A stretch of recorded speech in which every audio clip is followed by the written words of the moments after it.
आप फ्लैश देख रहे हैं स्क्रीन पर। एक्सक्लूसिव है सूत्रों के हवाले से कि आज दूरसंचार मंत्री के साथ एक बैठक होने वाली है।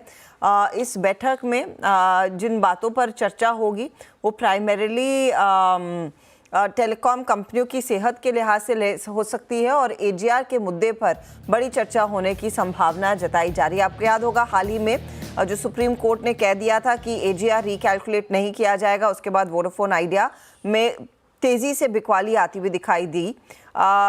ये एजीआर वाला मुद्दा आज शायद टेलीकॉम कंपनियां उठा सकती हैं आज की बैठक में। असीम मनचंदा इस सेक्टर को क्लोजली ट्रैक करते हैं। असीम, बताइए क्या सुन रहे हैं आप और क्या एक अपील की जा सकती है टेलीकॉम कंपनियों की तरफ से, और सरकार क्या वाकई में सुप्रीम कोर्ट के फैसले पर कुछ इंटरफियर या इंटरवीन करना चाहेगी? देखिए, हाल में ही सुप्रीम कोर्ट का एजीआर पर अपना आदेश आया। सुप्रीम कोर्ट ने टेलीकॉम कंपनियों की कुरेटिव याचिका को खारिज कर दिया है। जो भी टेलीकॉम कंपनी एक्सपेक्ट कर रही थी कि उनको किसी तरह की रिलीफ मिलेगी, वो रिलीफ उनको नहीं मिली है। जो हमें सूत्र बता रहे हैं कि दूरसंचार मंत्री आज टेलीकॉम कंपनियों के सीईओ के साथ एक बैठक करने वाले हैं। इस बैठक के अंदर आकाश अंबानी, राजन भाती मित्तल और वोडाफोन आइडिया के सीईओ अक्षय मुंद्रा मौजूद रहेंगे और इस बैठक के अंदर ये कंपनियां एजीआर का मुद्दा प्रमुखता से उठाएंगी। टेलीकॉम कंपनियों की डिमांड है कि सरकार एजीआर को एक बार से दोबारा से देखे। कल जब वोडाफोन आइडिया की एक कॉन कॉल हुई थी तो उसमें भी वोडाफोन आइडिया के सीईओ ने कहा था कि हमें सरकार से उम्मीद है, हमारे केस के अंदर मेरिट है और सरकार इस केस को देखेगी। जब हमने सरकार से बात की थी तो सरकार का कहना था कि अभी तक हमारे पास टेलीकॉम कंपनियों की तरफ से कोई भी रिप्रेजेंटेशन नहीं आया। अगर टेलीकॉम कंपनियों की तरफ से कोई रिप्रेजेंटेशन आएगा तो हम उसकी जांच करेंगे। तो आज जो इस बैठक होने वाली है इसमें ये टेलीकॉम कंपनियां इस मुद्दे को प्रमुखता से उठाएंगी और उसके बाद देखना होगा कि क्या सरकार इन टेलीकॉम कंपनियों को राहत देने के लिए कोई कदम उठाती है या नहीं। ये इनफैक्ट एक इंटरेस्टिंग बैठक, अब राहत सरकार की तरफ से आएगी या नहीं इज अ बिग क्वेश्चन। उस पर नजरें बनी रहेंगी।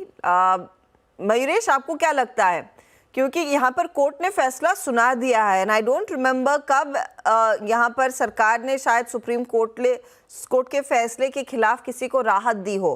क्या एक ऑर्डिनेंस आ सकता है? आपको याद होगा कल भी हम चर्चा कर रहे थे इस मामले पर कि ऐसी सुगबुगाहट थी कि शायद सरकार एक ऑर्डिनेंस ला सकती है, लेकिन क्या वो एक निजी कंपनी को राहत देने के लिए लाया जाएगा, क्योंकि इसे आप लार्जली वोडाफोन आइडिया के ही कॉन्टेक्स्ट में पढ़ेंगे?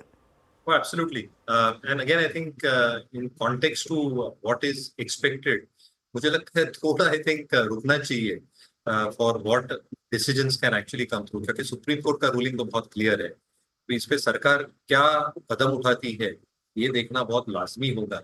But at the same time Arshad ji, ये भी देखना चाहिए कि आई थिंक जो वोडाफोन आइडिया का लेगेसी नेटवर्क है, large part of the network is still on 2G, इसलिए उनको केपेक्स करना बहुत जरूरी पड़ने वाला है to upgrade their network to 4G, 5G, जब कॉम्पिटिटर्स ऑलरेडी 5G की तैयारी कर रहे हैं रोल आउट के हिसाब से।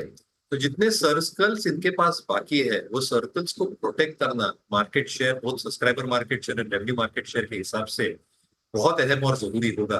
Obviously tariff hikes will help in some element, क्योंकि जो आई थिंक एक डेट रीपेमेंट का शेड्यूल है, जो स्पेक्ट्रम रीपेमेंट का शेड्यूल है, ये तो उनको करना ही है। तो कहीं ना कहीं I think balance sheet repair में समय लगने वाला है, स्पेसिफिकली फ्रॉम वोडाफोन आइडियाज केस। कुछ कदम उठाए जाते हैं to probably give them some amount of relief, एक सेंटिमेंटल रिएक्शन होगा। बट मुझे लगता है I think the two players which are dominating the market, Airtel और Jio, along with tariff hikes that have been taken, उनकी जो बैलेंस शीट लेवरेज पोजीशन है ये भी अच्छी खासी कम होती जाएगी और इसलिए मुझे लगता है कि taking it leaders absolutely make sense है टेलीकॉम। यहाँ पर किस तरह का एक्शन बनेगा। इनफैक्ट तीनों स्टॉक्स आपकी स्क्रीन पर लेकर आते हैं और खासतौर से भारती और आइडिया, वोडाफोन आइडिया आपकी स्क्रीन पर लेकर आएंगे। असीम, मैं आपसे ये भी पूछना चाहूंगी कि क्या कुछ आपको भनक लगी है बियॉन्ड एजीआर, किन मुद्दों पर चर्चा हो सकती है? क्योंकि हम एजीआर के बारे में बात कर रहे हैं, वो रिसेंट मामला था और हम सब जानते हैं वोडाफोन आइडिया पर इसका कितना भार है, और कुछ दूसरे मुद्दे हैं क्या टेलीकॉम कंपनियों के लिए? देखिए, आज की डेट की अगर मैं बात करूं तो सबसे बड़ा मुद्दा एजीआर ही है। एजीआर के आने के बाद वोडाफोन आइडिया की सेहत के अंदर काफी गिरावट देखी जा रही है। तो सबसे पहले मुद्दा वही उठाने की कोशिश करेंगे कंपनी की क्या किसी तरह की रिलीफ सरकार उनको दे सकती है।